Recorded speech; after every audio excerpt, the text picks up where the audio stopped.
Hmm. There's a really Yeah. cool permaculturist, Connor something. He lives in just outside of Santa Barbara. He had a great saying. Connor Jones. Connor Jones, yeah, he said, we're always in this world of like, don't just stand there, do something. But I realized when I was a farmer, you don't just do something, stand there. Like just observe, just sit back and look and like see what things, Right.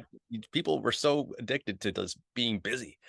And we don't Right. realize that if you just sit back and just watch the way that the water falls off of your roof, then you maybe realize that, you could maybe help, fix the gutter a little bit and prevent, wood rot Mhm. but if you don't stop and just observe, then a lot of those little details, which when they add them up, makes a big difference. They just kind of Mhm. stay unconscious. Right. Yeah, that's a good point. Yeah, and the first rule of permaculture is to observe, Yeah. which Connor, yeah, he's a friend of mine, and I actually live there, somewhat camped there. Yeah, but spent time there, and yeah, he would say everyone wants to in permaculture. Everyone takes their permaculture design course and does a few other maybe workshops here and there, and they want to have all this energy to do things like you were saying. But really the very first step is to observe, and that step it's a lifelong process of observing. And another one of my teachers, the way that she says it is just to pay attention, to literally pay your attention to all of these details Mhm, and to really observe nature and to see how nature does it. mhm. And it also reminds me of like the benevolent qualities of Saturn, in that because Saturn does all the labor, right? Because he is the one that's physically using his muscles to do everything. He rules the muscles in the body. Um, I think it's safe for me to refer to him as they, because he's gender neutral in a way, because he's so old that he doesn't really identify with the gender anymore. Sure. But they do work with the muscle, and because of that, they have to observe, because energy is precious. They're so old. They can't just be wasting their energy doing this and doing that. When they Exactly. do something, it has to have an impact. Mhm. And in that, it's interesting because Saturn rules hard work and discipline and industriousness, but it also rules laziness and lethargy and tiredness, right? and and both, it rules both of them, and they kind of go together, right? So Right. uh, Yeah, it's like my buddy Adoitio says, sometimes it's hard to tell whether I'm being efficient or lazy.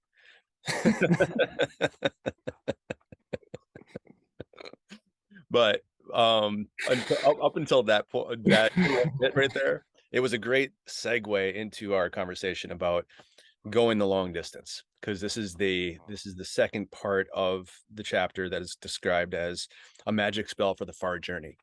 And we left off with a really beautiful, poetic description of being, when he rises and falls with inhaling and exhaling, rise and fall with him. That is what is going what that is what is called going to and fro between the root of heaven and the cave of the moon. So let's continue on from there. It only gets better. We're about halfway, so this will be another short one, but let's do it. When the heavenly heart still preserves calm, moment, ah, sorry. When the heavenly heart still preserves calm, movement before the right time is a fault of softness. When the heavenly heart has already moved, the movement that follows afterwards, in order to correspond with it, is a fault of rigidity. As soon as the heavenly heart is stirring, one must immediately mount upward wholeheartedly to the house of their creative. Thus the spirit light sees the summit. This is the leader. This movement is in accord with the time. The heavenly heart rises to the summit of the creative, where it expands in complete freedom. Then suddenly it demands the deepest silence, and one must lead it speedily and wholeheartedly into the yellow castle. Thus the eyes behold the central yellow dwelling place of the spirit. When the desire for silence comes, not a single thought arises. He who is looking inward suddenly forgets that he is looking. At this time, body and heart must be left completely released. All entanglements have disappeared without trace. Then I no longer know at what place the house of my spirit and my crucible are. If a man wants to make certain of his body, he cannot get at it. This condition is the penetration of heaven into earth, the time when all wonders return to their roots. So it is when the crystallized spirit goes into the space of energy. The one is the circulation of the light. When one begins, it is at first still scattered, and one wants to collect it. The six senses are not active. This is the cultivation and nourishment of one's own origin, the filling up of the oil when one goes to receive life. When one is far enough to have gathered it, one feels light and free and need not take the least trouble. This is the quieting of the spirit in the space of the ancestors, the taking possession of former heaven. When one is so far advanced that every shadow and every echo has disappeared, so that one is entirely quiet and firm, this is refuge within the cave of energy, where all that is miraculous returns to its roots. One does not alter this place, but the place divides itself. This is incorporeal space where 1,000 and 10,000 places are all one place. One does not alter the time, but the time divides itself. This is immeasurable time when all the eons are like a moment. As long as the heart has not attained absolute tranquility, it cannot move itself. One moves the movement and forgets the movement. This is not movement in itself. Therefore, it is said, if, when stimulated by external things, one moves, it is the impulse of the being. If, when not stimulated by external things, one moves, it is the movement of heaven. The being that is placed over against heaven can fall and come under the domination of impulses. The impulses are based upon the fact that there are external things. They are thoughts that go on beyond one's own position. Then movement leads to movement. But when no idea arises, the right idea comes. That is the true idea. When things are quiet and one is quite firm, and the release of heaven suddenly moves, this is not a movement without purpose. Action through non-action has just this meaning. As to the poem at the beginning, the first two lines refer to entirely the activity of the golden flower. The two next lines are concerned with the mutual interpenetration of sun and moon. The sixth month is the clinging. The white snow that flies is the true polar darkness in the middle of the fire trigram. That is about to return to the receptive. The third watch is the abysmal. The sun's disk is the one polar line at the trigram for water, which is about to turn into the creative.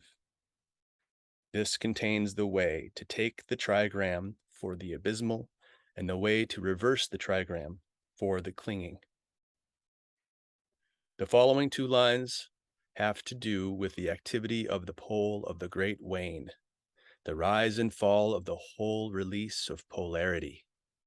Water is the trigram of the abysmal. The eye is the wind of the gentle. The light of the eyes illumines the house of the abysmal and controls there the seed of the great light. In heaven, this means the house of the creative. Wandering in heaven, one eats the spiritual energy of the receptive. This shows how the spirit penetrates the energy, how heaven penetrates the earth. This happens so that the fire can be nourished. Finally, the last 2 points to the deepest secret, which cannot be dispensed with from the beginning to the end. This is the washing of the heart and the purification of the thoughts. This is the bath, the holy science that takes as a beginning the knowledge of where to stop, and as an end, stopping at the highest good. Its beginning is beyond polarity, and it empties again beyond polarity. The Buddha speaks of the transient, the creator of consciousness, as being the fundamental truth of religion.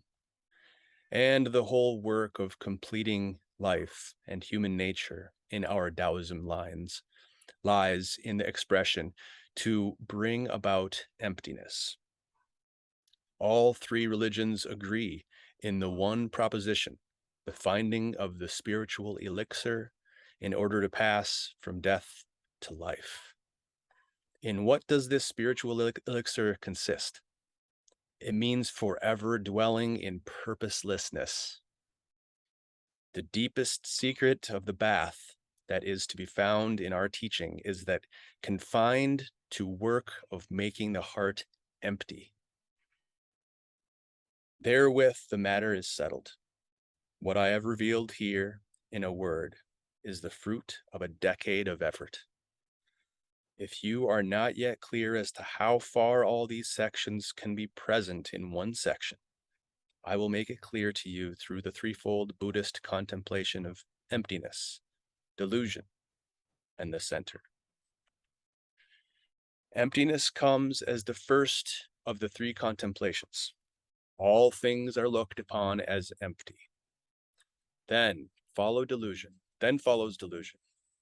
Although it is known that they are empty, things are not destroyed, but one attends to one's affairs in the midst of the emptiness. But though one does not destroy things, neither does one pay attention to them. This is contemplation on the center.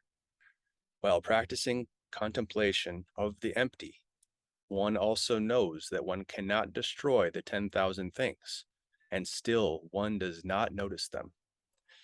In this way, the 3 contemplations fall together. But, after all, strength is in envisioning the empty. Therefore, when one practices contemplation of emptiness, emptiness is certainly empty, but delusion is empty too, and the center is empty. It needs a great strength to practice contemplation of delusion. Then delusion is really delusion, but emptiness is also delusion, and the center is delusion too.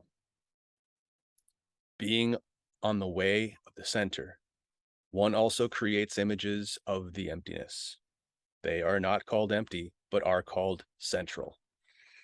One practices also contemplation of delusion, but one does not call it delusion. One calls it central.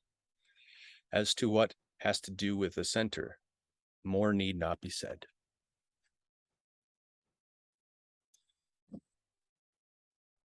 And that is the end of the chapter.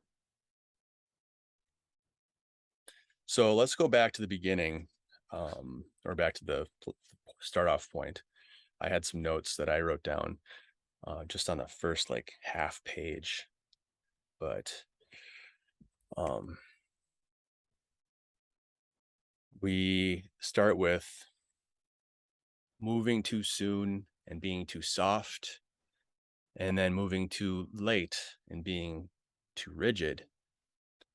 This seems like another echo of a yogic concept of sukha and steer, the suppleness but firmness, or if you wanted to go less like asana yoga, you could also say dynamic but relaxed, calm yet totally aware, um, at ease, but also intense, sort of holding these two opposites that seem sometimes as diametrically opposed, holding them together to have this presence, this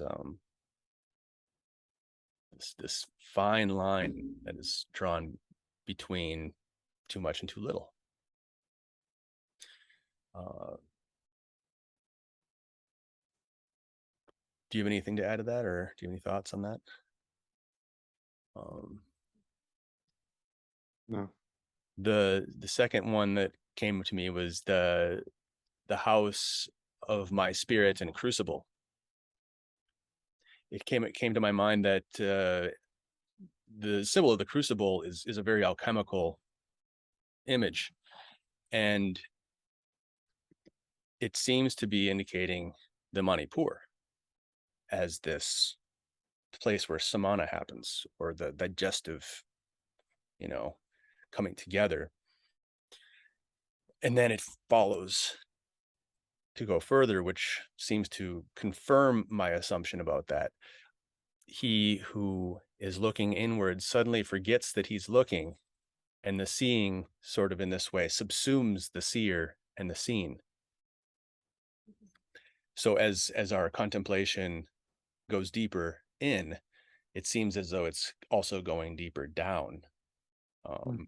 in terms of our chakras, because then we begin to talk about the I no longer knows where the house of the spirit and the crucible are, and the house of my spirit sounds very much like your swadhisthana, the swa adhishta, the resident of the self, where is of course our sperm palace and our ovary palace, the procreative center of our being.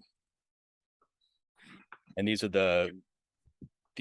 the spirit that continues to penetrate heaven into earth. And then it continues on to say, all wonders return to their roots, abstractions become tangible. And of course, the base chakra is called the Muladhara, the root, um, the root support, the root foundation. Um, that How does that sound to you? Am I grasping for Mhm. stuff there, or because Yeah, I think it's a nice outline. I think there is this moving down. Um, yeah, and also what you said at the very beginning, that each one is a balancing act potentially.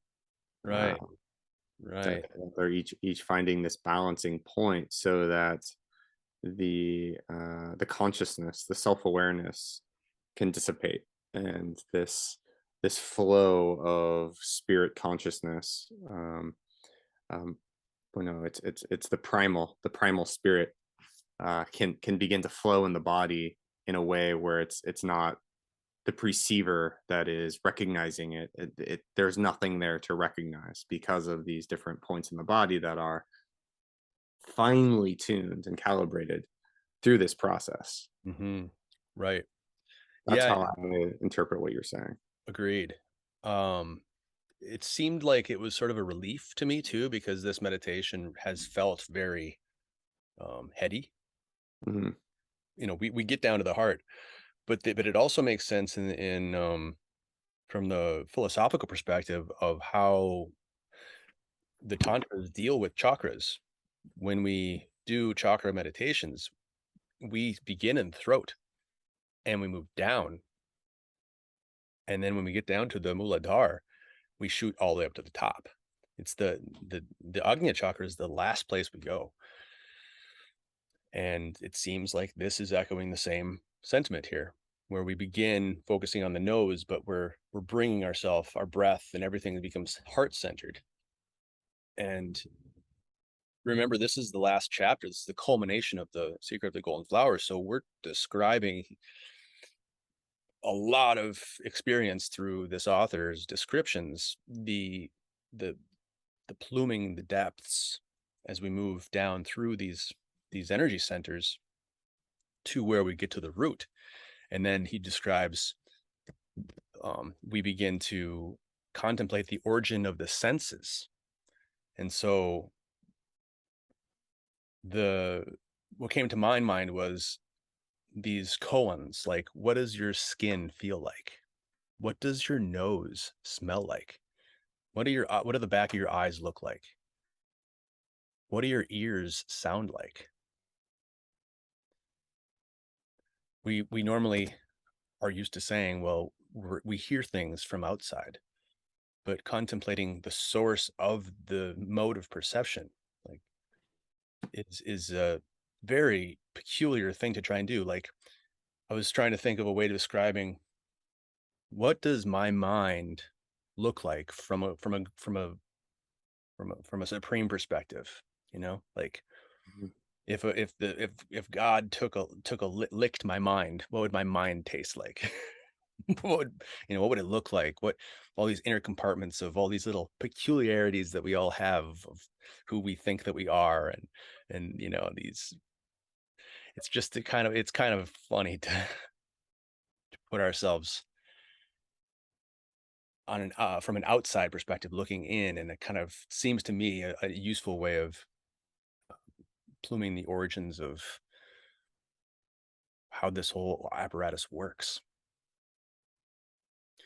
Um,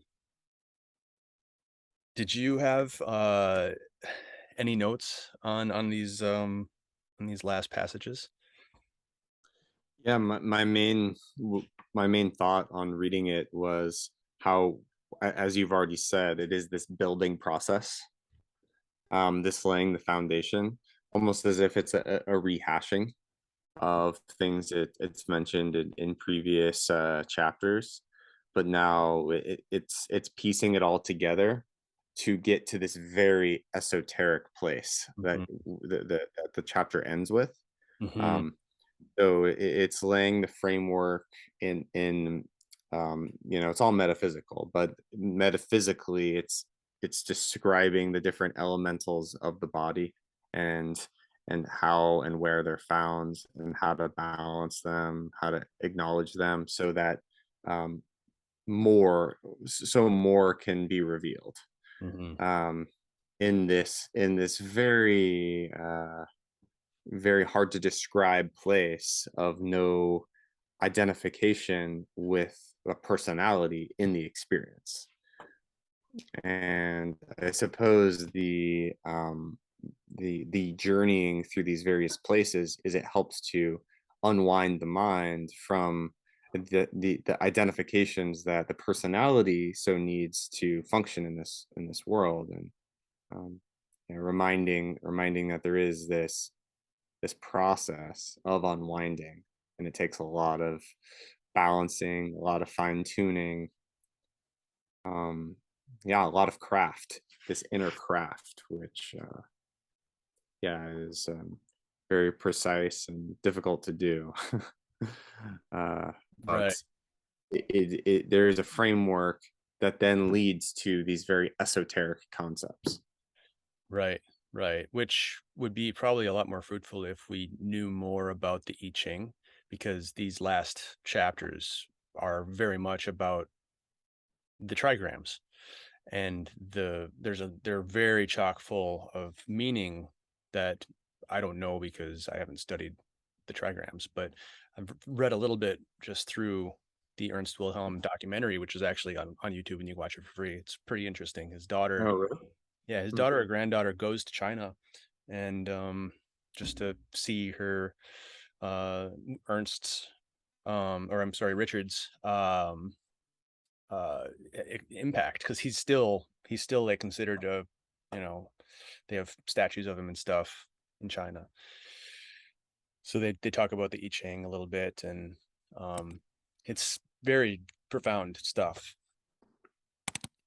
just as any esoteric system is. It's endlessly deep, um, but it's also cool because we were sort of conjecturing as to what that poem in the beginning of this chapter was. And fortunately, they do decode it for us here, describing in the beginning, there's a poem. The first two lines refer entirely to the activity of the golden flower, which kind of gives us the introduction into the whole description of these trigrams. So it's nice to have the poem and then him kind of helping us, being like, this is what the third watch means, not what I was talking about, or Hmm. so I thought that was really nice. And the the other part that I think was really cool is um the emphasis right before it goes into that on these very fundamental yogic uh, principles of non-action through action, and through um in many ways relinquishing the fruit. And the only thing that I've been noticing lately with the actual practice has been dealing with lethargy and growing in patience without accumulating the lethargy as you do that, because this really does take a lot of just putting the time in and going doing it. And part of discipline is great because it gives you a consistency, but sometimes the consistency makes things boring. And so there's got to be this balance of kind of making, like, adding perforations of spontaneity into this loop of the discipline that you do your thing every day, all the time. Because if you don't allow some light in, then it just, becomes rote. And Hmm. I think there's a phrase where it says, yeah, relinquish the fruits of one's action, but also perform action. Otherwise, one becomes dull. mhm, And how this applies to meditation. This technique to me really reminds me of the esoteric side of Vipassana in a way, um, especially when they start to talk about emptiness. mhm, Um, and the void, entering the void. But what I really like about Vipassana is it gives a very clear, and similar to this meditation, a very clear framework and step-by-step process of how to meditate, mhm, what the mind can focus on. That is not just a singular static exercise, but that which is very dynamic in the physical body. Um, and through that, there is this action, even if it's a subtle action, it's happening there. And I think that the dullness that sometimes I feel in meditation is when I'm not doing the things that I know create more of this active, engaged meditation, even though I have to be still and firm, which is the prerequisite to even do any of this. Um, the inner movements of energy is always coming from the mind first. The mind is always directing it. If if fluctuations are starting to happen and this and that, that's actually the mind moving the energy. It's just we don't have consciousness around it. But so bringing the consciousness towards us, or towards this action, is the action. Even though it's a subtle action, it is still an act in the world. And I suppose what the relinquishing is of, oh, this action is not me, but it's actually something beyond me, gives it's what makes the practice strong. mhm, It's not me that's correcting this. It's not me that's constantly guiding this. It's actually something that's beyond me, mhm, mhm, right? And therefore, both the action and the relinquishing can come together. So the dullness can not be as dull, because I mean, I'm right there with you. yeah, Um, yeah. Well, yeah. it also reminds me when we do a fall shruti, when you're chanting something, and there's oftentimes like a couple verses at the end that tell you what the benefits are of chanting or whatever. um Fall shruti meaning the recitation of the fruit. In other words, the benefits that you get from doing whatever you're chanting. Oftentimes they say, whoever listens to this. It never says whoever chants this. And that's an interesting distinction because we're Mm, chanting it mhm, in order to listen. hmm. We're not chanting it in order to chant it. Oh. And so it sort of speaks to what you're talking about with who's doing this. And when there Mm, is a when there is an like you said an attention, or there's an energetic awareness around that inquiry, then immediately you feel like an upliftment. You get like some sort of a mm, it mhm, becomes easier somehow. mhm, And even if that hope happens just a little bit, all the it feels great, especially when you're in a lethargic or tired or pained place if you're sitting for a long time. mm. And Right. Ah, that's a great point. and Um, yeah. go for it. It's a great point. So the last part, I think, that is going to be the hardest part to comment on, I think, Mm, it's going to be mhm, the three contemplations. So we're kind of hinting at this idea that that is the emptiness, or at least that is a whiff of the emptiness, that mhm, that sort of inquiry that gives us this feeling of release or upliftment in the midst of trying to do it, and looking at the words and being like, am I pronouncing this right? Or, you know, mhm. falling asleep as we're chanting and be like, well, where am I? Never happened to me before. No, done that. um, but the second one, the delusion is empty. To me, that sounds like that old saying, nirvana is samsara and samsara is nirvana. Mhm, And um, these troubles of the world that we're struggling in are not here to infuriate us. They're not here to cause trouble unnecessarily. They are the means by which we will realize, you know, even all these delusions and all these things, they're actually here to help us. It's kind of a hard thing to accept, but that seems to me what it's indicating. Um, I don't know. I might be totally wrong. What do you think? yeah, no, I think you're right. Well, you mentioned it's the most difficult thing to speak about because we're speaking about the unspeakable goal. Um, yeah, it's wow. Hmm. Yeah, it's it's definitely a conundrum of the mind, right? The mind likes it's hard for the mind not to think in dualistic terms. Hmm. Um, but there is a third thing. There's a third thing that is not it's not suffering, it's not liberation, but it's a third thing. Because even by stating suffering or stating liberation, therefore there's still a acknowledgement of one suffering. Um, and so when they truly become unified, it becomes a third thing. Mm. Um, and that third thing is this inquiry. And then the inquiry, the questioning, the receptivity of that, Mm. right? Because there has to be this receptive nature in order to even to approach that question. Right. And yeah, it reminds me of the image that's coming to mind is uh an angel that's a baby.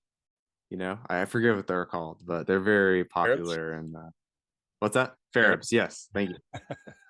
And there's something about this archetype that reminds me of this question, the questioning, the possibility that there is a third thing, and the innocence and the receptivity that needs to come from that place.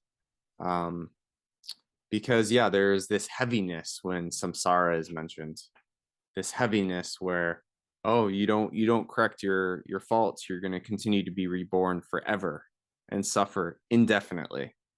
And if you keep suffering, or if you keep if you keep making it worse by actually having your suffering lead to more suffering, then that suffering is going to lead to more suffering forever. And so when that concept is living within the body, it's really easy to then be like, oh well, liberation is it feels very severe. Like it must happen now, you Mhm. know. And I feel like a lot of traditions that have produced some great spiritual masters have this approach where it needs to happen now. You know, you must attain the goal, liberate yourself. And although I think that has its merit, and I think there's parts of that are 100% true, interestingly, that doesn't necessarily work in meditation as much as this receptivity of the heart, this inquiry. And I think that's why the non-dual traditions really made a big renaissance here in a lot of Western cultures, because a lot of people were on this spiritual roller coaster, you know. And then the non-dual traditions, what a relief! We're already there, you know. Right. But Yeah. then there's all the problems that come with that too, right? With spiritual bypassing and not actually plummeting into the depths of our unconscious and projecting it on other people, Or like just because we're guilt, already enlightened. like Yeah, there's a lot of my guilt, my guru was telling me to get liberated, and I'm not doing it. What's wrong with me? right? I start feeling guilty about it because, and which I think is a great segue to the third one, the centeredness, because you're right. I think the reason these Vedantic or non-dual things have philosophies, religions, whatever you want to call them, have had a renaissance is because we've felt like we've been put through the the the mill, being pulled in one direction in these duality based traditions, and it's very centering to have this idea that I don't have to go through thousands of lifetimes. This I already have it.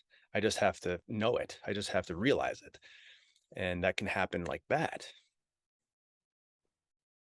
Hmm. There's not a whole bunch of this, you know, being upside down or standing on one leg for 1,000 years kind of practices that you have to do in order to realize it. It's always here. And it's just a matter of centering. And Hmm. But then it talks in that last chapter, it talks about how delusion can come in and think that it's centering when it actually isn't, because it's seeing through the lens of delusion. great point. And so I think that's also, I think they mention that at the very end, You. because, you know, whenever there is this simplistic or let's just say, oh yeah, there's dualistic, everything in reality is a duality. Therefore, oh, we know we've cracked the code. There's a third thing, and we have to be receptive to the third thing. So the spirit energy is eaten in heaven, and then we're granted our own spirit energy. And oh, we know it. Yeah, we got that, Yeah. Been there, done it, got the t-shirt.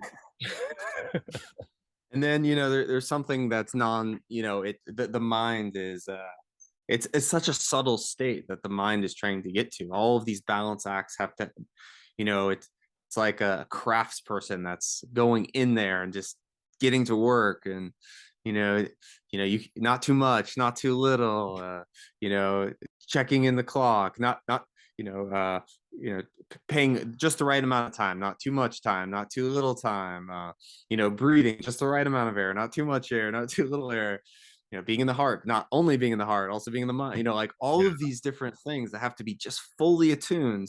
And you don't fully get there unless you go there every day, all the time, consistently. And then one fine day, something happens where there's no one there. And but the thing is it's really easy to grasp onto, oh, I'm there, or oh, I've achieved some state. um, and I think that's why they mention this delusion bit, because there's so many ways that people can feel this center, feel this conviction, feel whatever. You know, there's so many different experiences one can have internally, a true spiritual experience. But these koans right at the end, is it truly centered? You know, Is it the true center? Is it free and open, or is it are you actually peering through a diluted lens, and you think it's free and open, but it's actually you that's standing there diluting it, so it's not free and open, you're there. Yeah, it's Yeah. I like how they put that at the end, almost as like a gatekeeper. It's Yeah. yeah. Right, right. And it also sort of just implies the it seems like there's just a great amount of humility around the actual attainment of this sort of thing, to the extent that when you got it, there's nothing to say. You don't go Right, around telling people you got it, right. like Mhm. that's sort of an indicator that, Oh yeah, you're stuck in that last paragraph. oh yeah. It's like the proof's in the pudding, and that's to me what it seems like. As you go to the master tells you, asks you the koan, and you could have the totally wrong answer, but if you say it with that openness and that freeness, that cherub energy, as you're describing, then yeah, you got it. And I think that there's probably levels of having got it. I think there's probably, we have flecks of moments where we get it, but through the cultivation of practice, and I think big part of this is taking the practice off of the mat, and being with it while you're washing dishes, and while you're watching TV, and while you're driving your car, and while you're at work, and even while you're sleeping, like these divisions, as it talks about in the root, um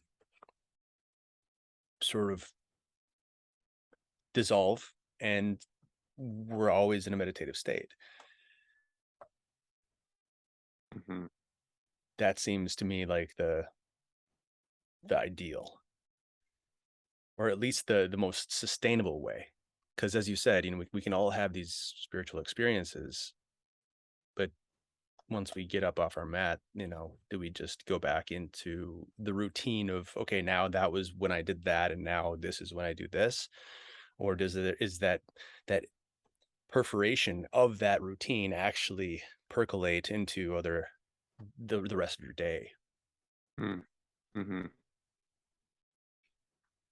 I love the imagery of your cherub description, actually. Mm, mhm.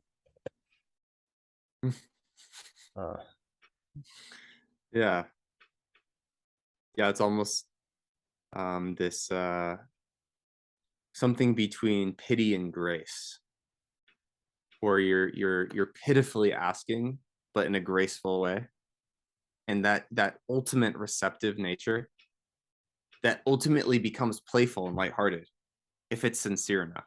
mhm, But it has to have this deep level of humility in order to become sincere and playful, mhm. maybe. Yeah. Well, there is a really cool line that Carl Jung liked to mention. He said that there was this enlightened rabbi who he met, and he was asking about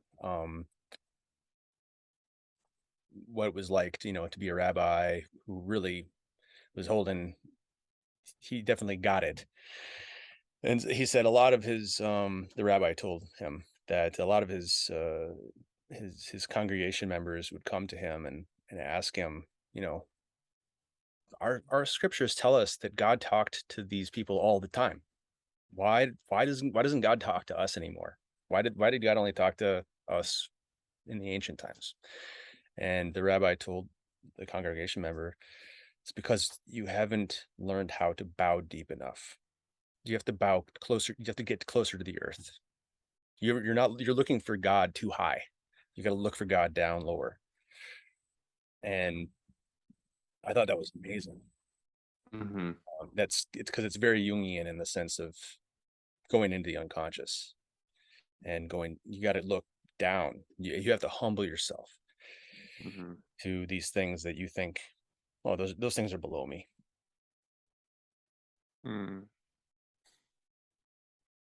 Hmm. Yeah, it reminds me of the deity Kurma, Oh, sure. is literally below everyone, which is the Vishnu avatar of Saturn, and is often depicted as a turtle, which the world sits on top of. And if we're talking logistically, it wouldn't make sense. But if we're talking metaphorically, it is below everyone, yet it is the foundation of everyone, of everything. And it's also in the Orisha tradition of the East Africa. Abuluwaye is associated with Saturn, which is said to be at the core of the very earth and represents and holds the seed fire of humanity that was given by Oshala, the creator god, Mm, or the highest heaven god.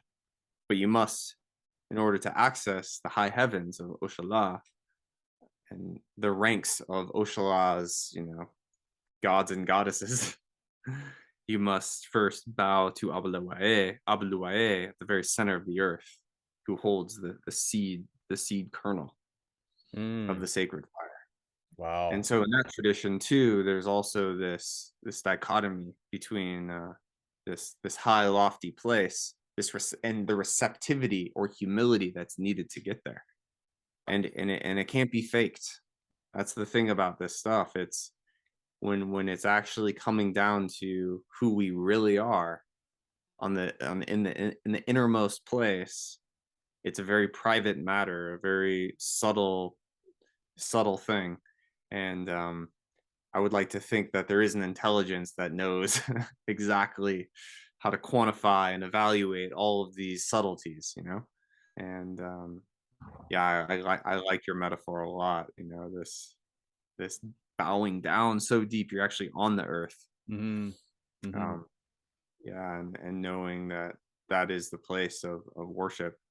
And I think it's a very important metaphor of these times, especially when we're studying these very esoteric works, where I find myself, start to think about my enlightenment and my this and my, all of these inner experiences that, become quite uh, personal and also subtle and, very mentally oriented.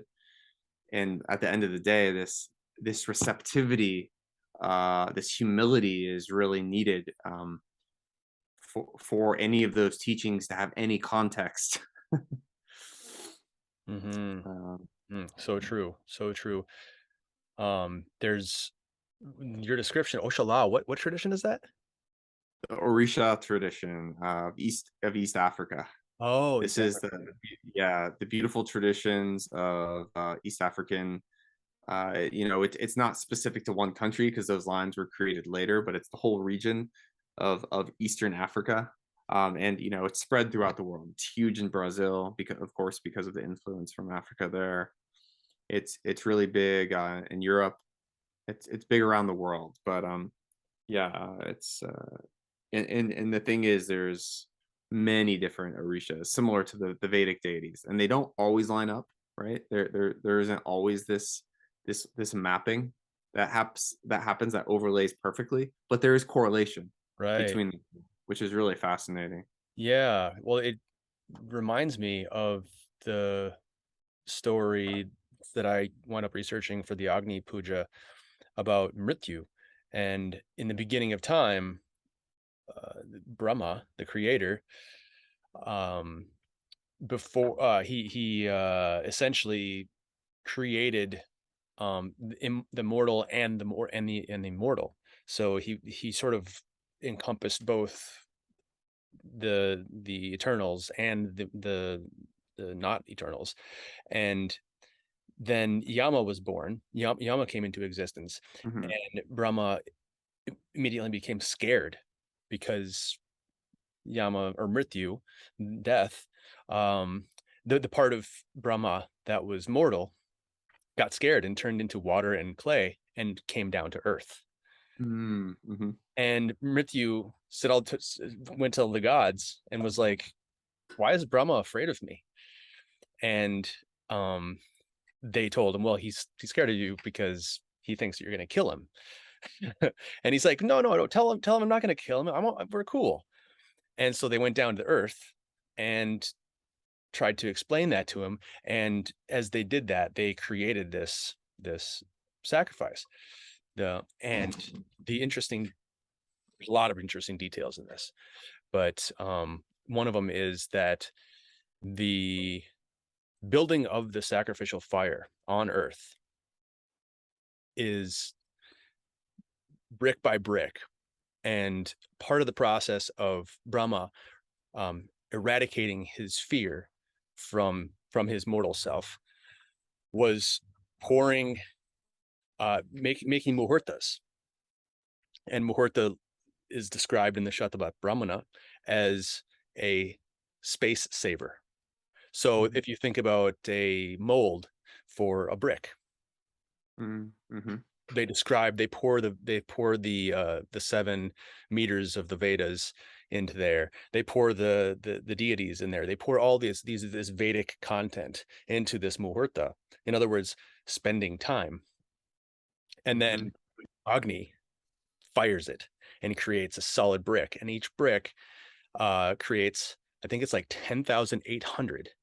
So if you take a muhurta, which is like 49 some minutes, and you put it and you multiply that times how many muhurtas are there in 1 year span, you wind up with 10,800. And that is how many bricks it takes to build this fire sacrifice that goes from the earth to the center of the sun, where Mrityu resides. And Mrityu, again, is death. And the interesting detail here is that Mrityu is at the core of the sun, which reminded me of what you were talking about with the East African tradition. Mm-hmm. But you can't see him because he's surrounded by the divinities. All the Vedic characters, that's what you see in the sun. You see the brightness, the deep of the devas. Mm-hmm. But you don't see Mrityu because he's covered by them, but he is the foundation of them.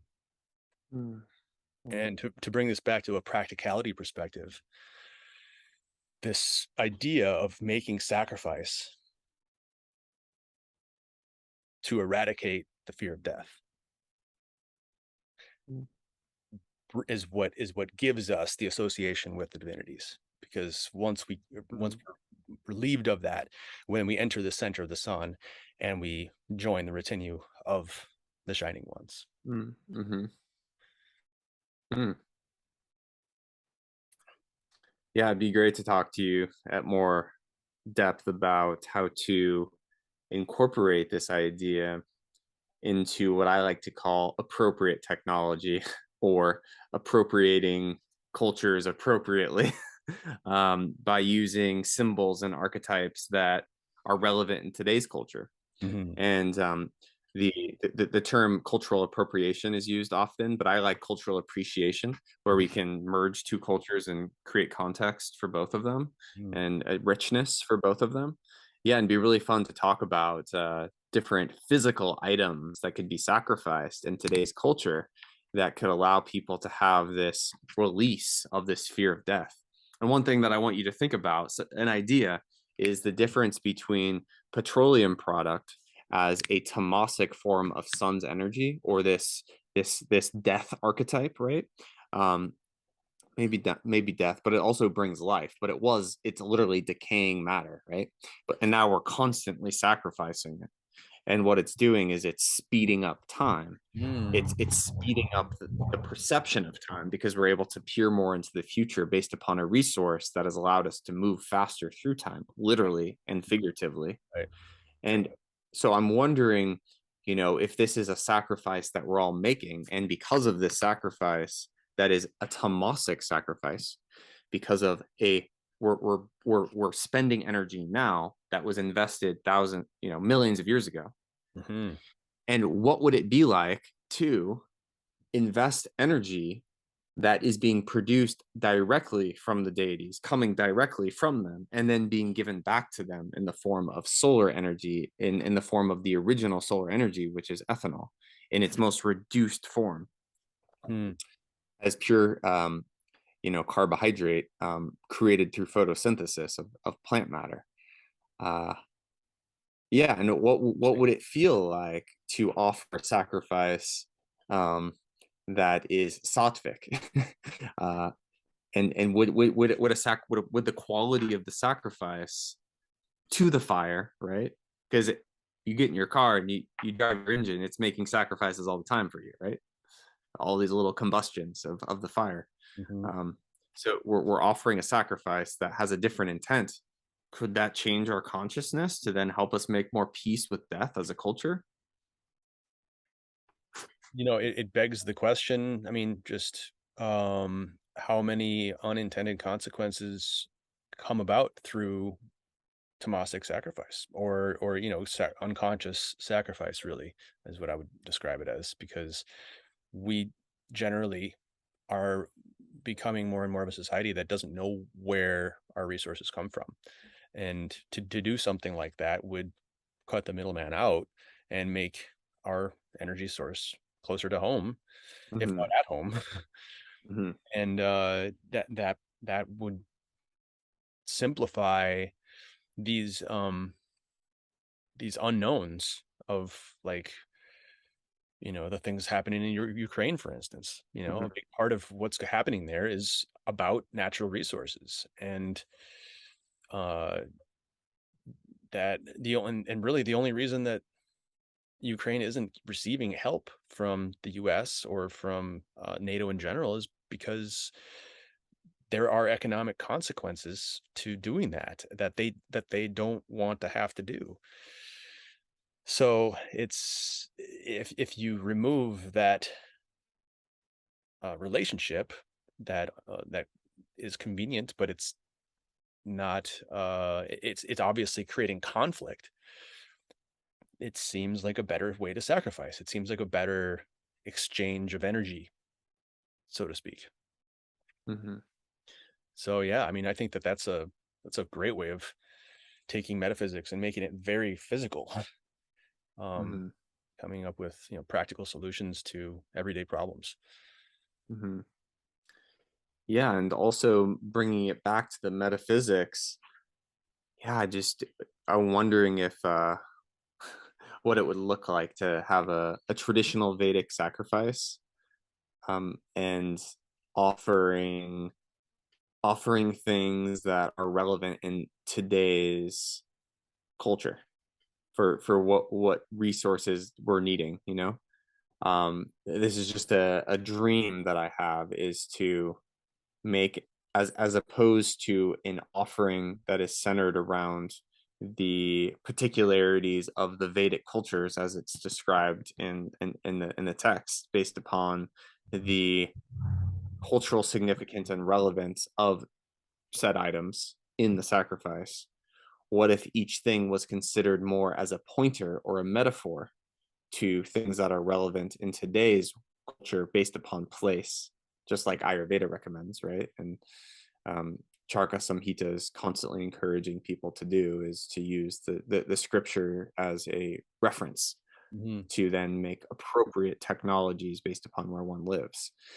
So based upon the cultural relevance of our time, I'm wondering what a Vedic structured ritual would look like with the appropriate or cultural appreciation of that time, and also cultural appropriation, making things appropriate for our culture Right. based on our current time.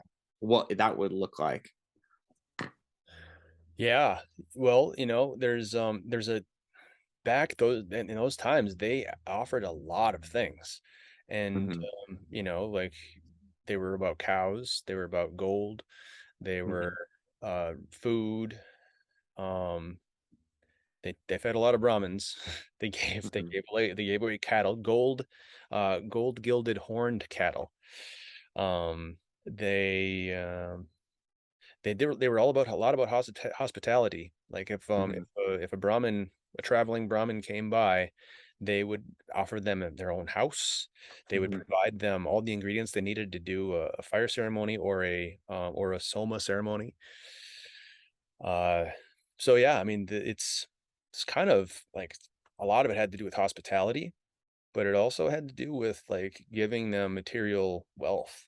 You know, Hmm. back then they didn't have currency. They were extremely wealthy in so far as that they had a lot of gold and precious metals and gems and cattle, which by itself produces pretty much all the things that you need.